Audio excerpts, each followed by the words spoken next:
Welcome back, warriors, to another episode of Advancing with Amy, mental health warrior and neurospicy mama.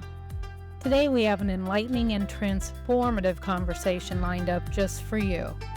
Our special guest is Deborah Charnes, a seasoned yoga therapist with over 50 years of experience and a wealth of knowledge in integrating yoga, Ayurveda, and traditional Chinese medicine to achieve holistic well-being. In this episode, Deborah shares her journey from chronic digestive disorders in her teens to her remarkable healing through breathwork and meditation. She delves into the various types of yoga, the importance of tailoring your practice to your unique needs, and how yoga can be a powerful tool in managing depression, anxiety, and even PTSD. Additionally, Deborah discusses her book, From the Boxing Ring to the Ashram, revealing how yoga can be a life-changing therapy beyond just the physical postures. Whether you're a seasoned yogi or someone looking to explore the healing potentials of yoga, this episode promises to offer profound insights and practical advice on achieving a balanced mind, body, and spirit. Tune in as Deborah and I unravel the mysteries of yoga therapy and empower you to take the first steps towards a healthier, happier you. Hi, we're here with Deborah Charnes today, and she is a yoga therapist. So tell us, Deborah, what is a yoga therapist? What I always say is for me, it's more about therapy than yoga. Everybody can, just as every professional has their own way of doing things. And as a certified yoga therapist, of course, I have to be credentialed in accordance with the International Association of Yoga Therapists. But each therapist has their own preferences and their own talents and their own niches. So, for example, many yoga therapists are MDs, many are physical therapists, many are psychotherapists, many are nurse practitioners.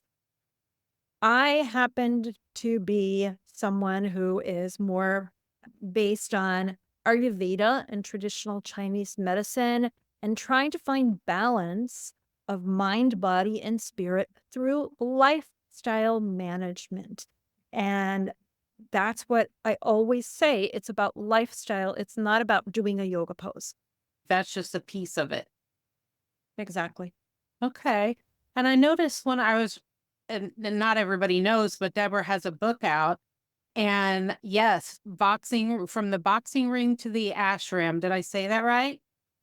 Oh, good. And I've been reading through it. It's really interesting. So one of the things I noticed, and I was talking to you prior to the interview, is that there are so many different types of yoga. Can you go into maybe a few of the different types and what they're good for compared to other types? Yeah. So that's just something that kind of is a pet peeve of mine, is that I honor and respect traditional yoga. At the same time, I personally love to practice every single kind of yoga. I don't think there's any yoga I don't enjoy. As a yoga therapist, it is really important that each person tailors their practice to their specific needs. As an example, I am also a certified prenatal, postpartum, and yoga for fertility instructor. And for women, based on the time of the month of their monthly cycle, they should do different types of yoga based on their monthly cycle. In reality, almost nobody does that. They go every day. People tend to be stuck in a preference. So, for example, Right. many people will be like, I will only do Kundalini, or I will only do Bikram, or I will only do Ashtanga.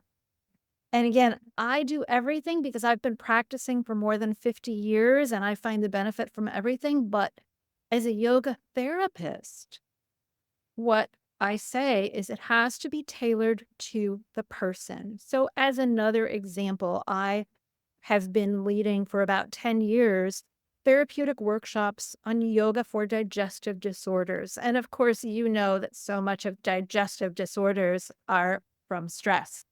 Yes. so much of any physical disorder is stress related or stress aggravated. And what I talk about in my yoga for digestive disorders too is that there are different types of yoga that are beneficial for different types of digestive disorders. And everything has their place, but what might be right for you may not be right for me. And as a yoga therapist trained in Ayurveda, which is the life science of India, it's very similar to traditional Chinese medicine in many ways.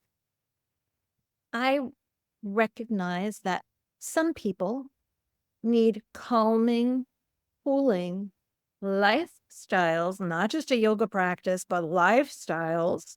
Other people maybe need more energetic, lift me up, pick me ups.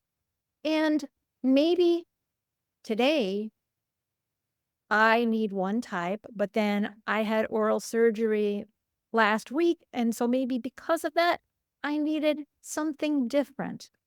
But as I always say, it's not just about what you do for an hour on the mat. It's what you do in your life and off the mat. So what I say is in terms of the different styles of yoga, we have all the different yoga flavors of the day. And what I do counsel people that are new to yoga, who are just looking to try out yoga, is I tell them, try everything. And try every teacher, because I teach everything. And if I teach power yoga, my power yoga may be very different from John's power yoga. My vinyasa may be very different from Kelly's vinyasa. My hatha today may be very different from the hatha that I do tomorrow. And when I lead group classes, I try to energetically, and of course, talking to the people, find out what they need. And I don't just come to class and ram something down their throat. I come to class, I try to feel out and gauge what their needs are, and then I tailor the class based on that. And what would you recommend for my listeners are normally women and they're dealing with depression and stress and anxiety? What would be the recommendation for them? Unfortunately, there is such a large percentage of people that are dealing with anxiety, stress, and depression. And in fact, one of the chapters in my book, it's actually chapter number 2, it features a neurologist.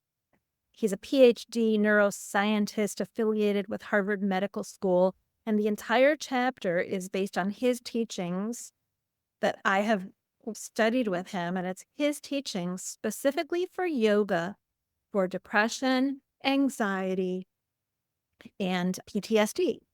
That said, when you look at yoga for depression, for example, when you look at postpartum blues, it's so common that women have postpartum blues.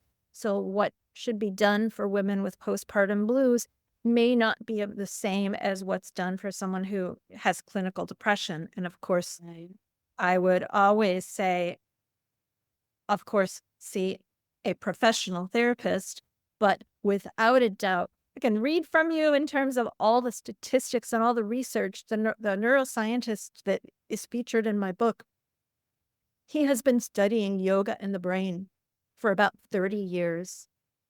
And to me, he is the leading researcher in the world for yoga and the brain. And he has also done a beautiful job of compiling all the different research that's out there. And I talk about a lot of the different research. So let's just talk about PTSD.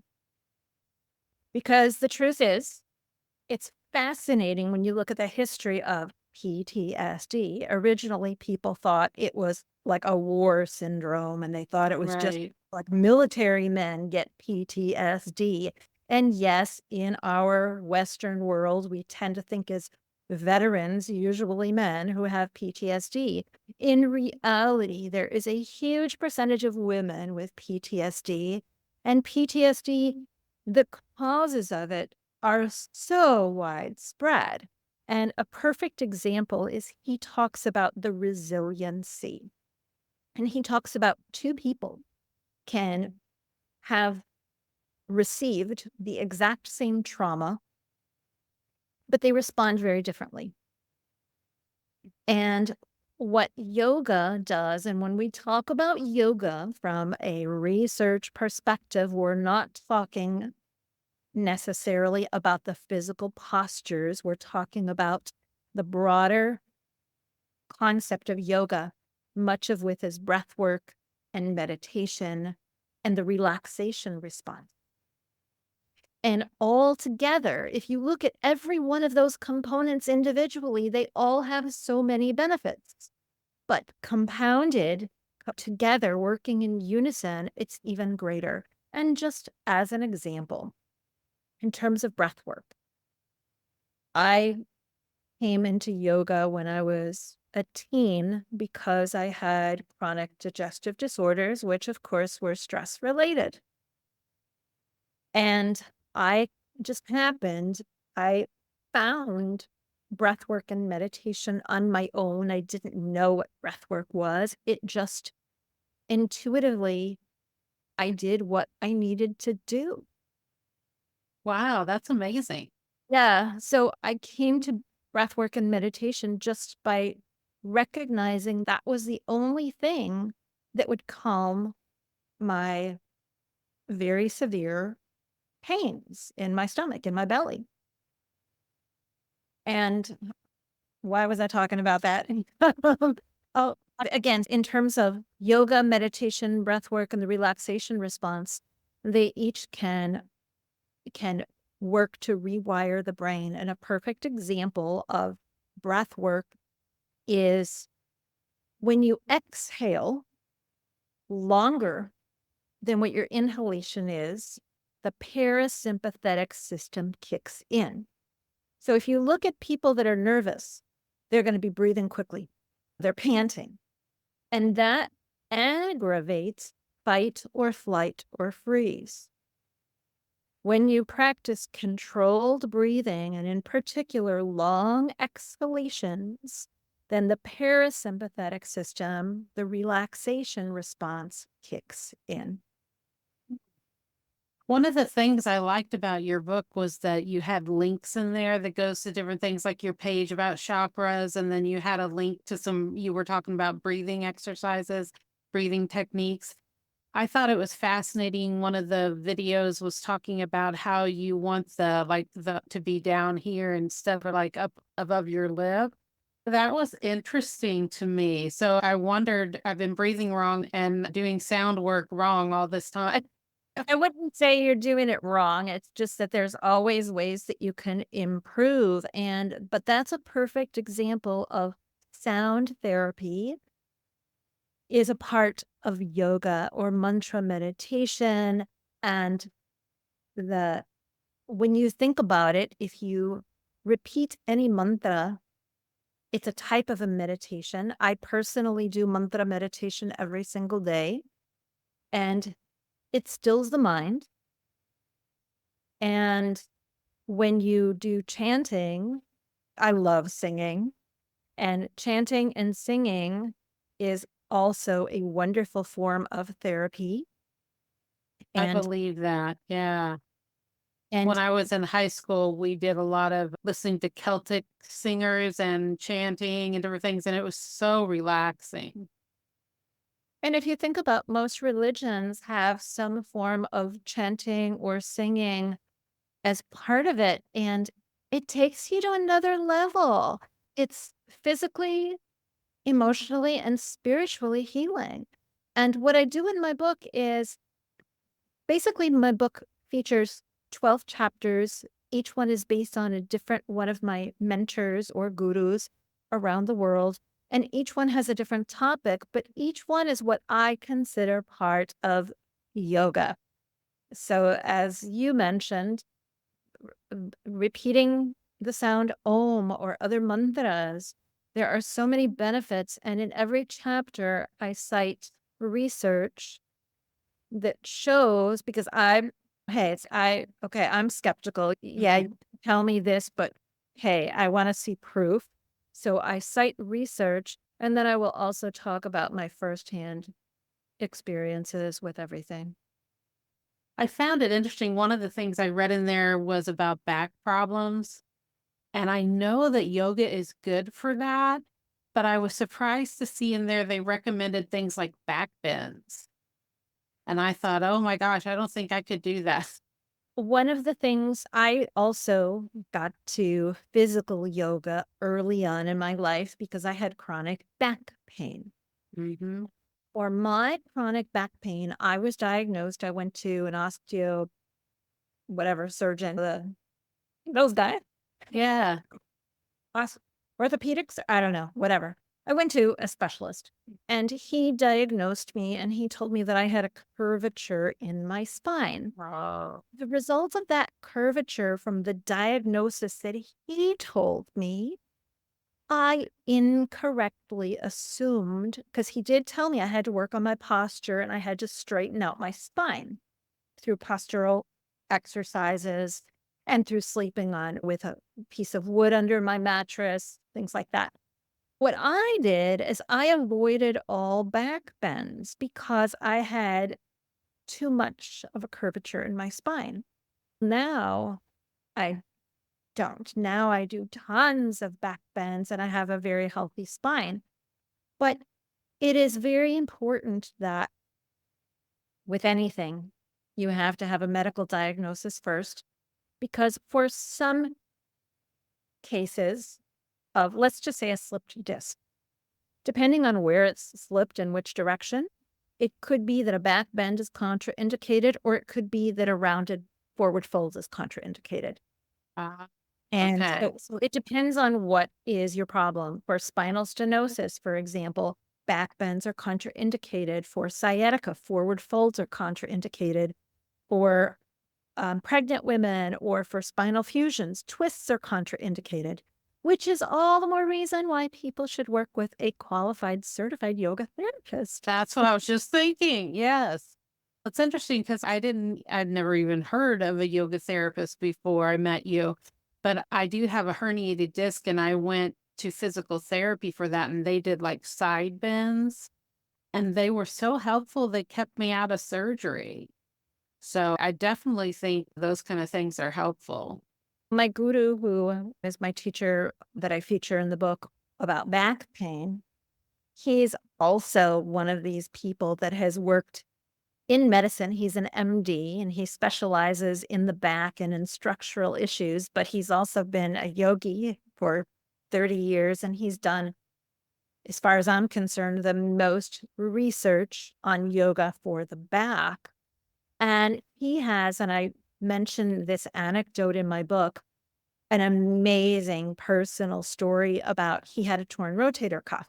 He was a doctor. He knew he needed surgery. He called a specialist and he was waiting to get the surgery. He knew he needed the surgery, right? He was waiting to get the surgery.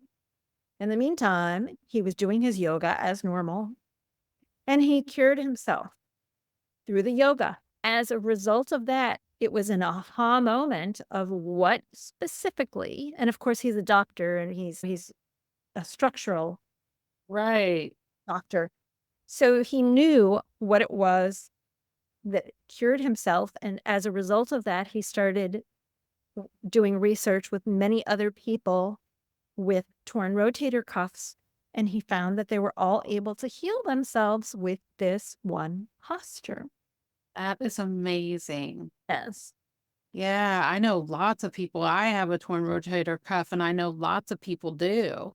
And they all think you have to have surgery. So that's wonderful news. And I will say that, of course, many times surgery is the only option. But the Right. thing too that is so important, again, especially with working with a certified yoga therapist versus a yoga instructor, is we are trained to know much more about the injuries, such as a torn rotator cuff or whatever. And just as an example, and I'm not going to say where I was or what the classes were, but this week I went to 2 classes that are like franchise classes where they're always the same. And they were not yoga. They were different kinds of fitness classes. And at the very end, they had everybody do a pigeon pose. Well, a pigeon pose is a very tough on both the knee and the hip. And if anybody has either knee or hip injuries, they probably shouldn't do it. And we didn't do any warming up for the knees or for the hips to Oh do. my. And I was just thinking, this is like a nationally syndicated type of a fitness program. And I was like, I would never, ever do that with any of my clients. And Yeah. at least call out and say, if anybody has knee or hip injuries, do this instead of this. That makes me think, how did people find you or find a yoga therapist? Good question. I think the problem is that we are not, the yoga therapy as an industry is not as well known as physical therapy, for example. And we're very far behind getting understood in the United States as a field of expertise. In India, of course, yoga therapy has been around for much longer, and the universities have been teaching yoga therapy for much longer. I would like to think that doctors would refer people to yoga therapists. However, I can't tell you how many times I have had people that I'm working with that told me that their doctor just said, oh, you need yoga. And the doctors, going back to your original question, all the different kinds of yoga, the doctor didn't say anything about what kind of yoga they should do or what kind of person they should work with. They just said, oh yeah, do yoga. And the people could have gone to something that could have been very detrimental to their circumstances. And so we just have a lot more work to do to get yoga therapy known. I will say that it's very well known within the military hospitals. Most of the military hospitals now have yoga therapists. And it goes back to what we were talking about also, is that no physical issues are just physical. Right. Everything is connected. And so to me, it's so promising to see that the VAs in the United States in particular are having yoga therapy everywhere. And there's a very prominent cancer center in Houston, one of the best in the country, and they have a yoga therapy team. So there are wow. hospitals which will have yoga therapy teams. And then, of course, they are constantly teaching their medical staff where yoga therapy fits in because they provide that service. That's great.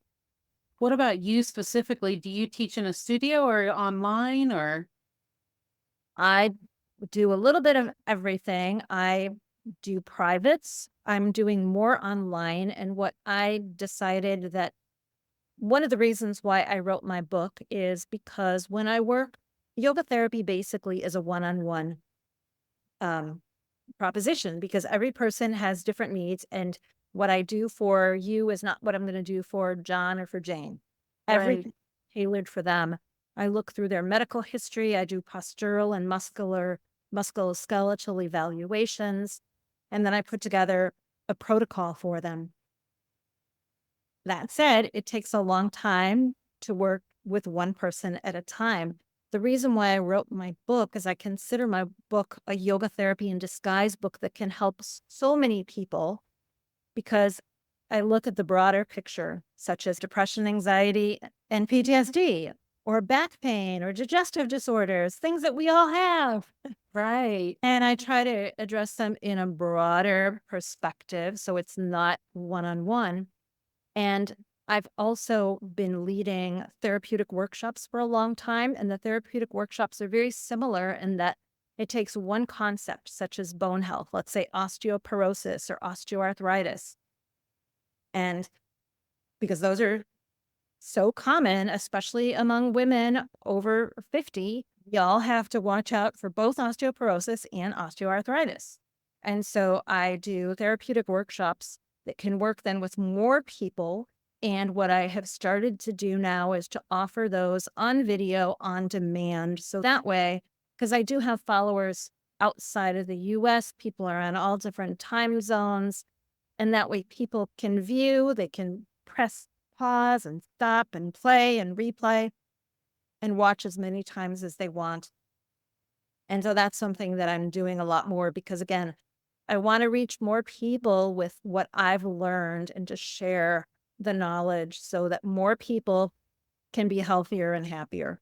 It just sounds so much safer if you have some physical or mental issues that you want to focus on to get a therapist, a yoga therapist that understands what you're going through. Yeah. Yeah, that's great. Thank you for coming today. I really appreciate it. What is the address for your website?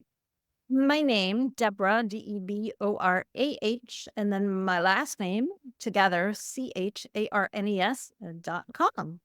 And that's Great. so you can also find me with my name on YouTube. I have a lot of, in addition to the on demand that are paid for, I also have a lot of free videos on YouTube as well under my name. And Instagram is also under my name, and LinkedIn too. Wonderful. I really appreciate you coming on and sharing all this information with us today. And I will make sure I put your website and your link to your book in the show notes so everybody can find those easily. I really appreciate you inviting me because I want I want people to be as healthy and happy as they can be. Yeah, I appreciate that. Is there anything you'd like to leave with our audience today? One last word of wisdom? Yes, is that you can do it. And just take one little step at a time and do what's right for you. I like that. Thank you very much. All right. That was Deborah Charnes, and you have a great weekend. Thank you. You too. And that's a wrap on today's episode of Advancing with Amy, Mental Health Warrior and Neurospicy Mama. We had an enlightening conversation with Deborah Charnes, who shared her expertise as a certified yoga therapist and the importance of tailoring yoga to individual needs. From understanding the multitude of yoga styles to exploring how yoga therapy can help with depression, anxiety, and even physical ailments like back pain and digestive disorders. Deborah provided a wealth of knowledge. A big thank you to Deborah for joining us and shedding light on the potential of yoga therapy to improve our lifestyles holistically. If you're interested in diving deeper, be sure to check out her book, From the Boxing Ring to the Ashram. And don't forget to visit her website at deborahcharnes.com for more insights and resources. You'll find plenty of free videos and other helpful content there. Before you go, we would love your support. If you enjoyed this episode, please take a moment to rate, review, and share it with your friends and family. Your feedback helps us continue to bring you inspiring and informative content. Once again, thank you for tuning in, and remember to take that one little step at a time towards a healthier and happier life. Keep advancing, warriors.